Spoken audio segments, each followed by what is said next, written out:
दीर्घ 2 वर्ष पर रज अवसर मुक्तिलाभ कला ओडिया रोमांटिक सिनेमा दिल मोर माने ना।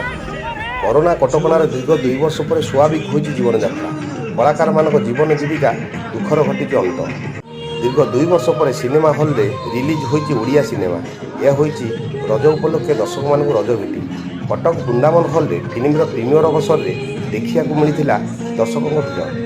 MTM entertainment and range royal चिनेल लैब बैनर निमित्त यह फिल्म प्रयोजक सिद्धर मार्था और फिल्म निर्देशना चंडी परिजा देइथिया बेले म्यूजिक निर्देशन देइछन्ति प्रेम आनंद। कोरियोग्राफी रे जीतू राउत। फिल्म मुख्य भूमिका अभिनय करछन्ति स्वराज बारिक, शिवानी संगीता।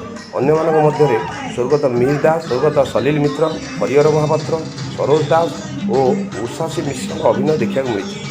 दीप्तिरेखा बाड़ी, ह्यूमान सागर, सविशेष मिश्र, अन्य किशोर नंद, प्रतिभा प्रधान, शशांक शेखर, श्रीचरण महांती, आशुतोष महांती प्रमुख एथिरे कंठ देइछन्ति। एही फिल्म रे 7टी गीत थिबा बेले राज्य में 33टी हल रे फिल्मटी मुक्ति लाभ करिछि।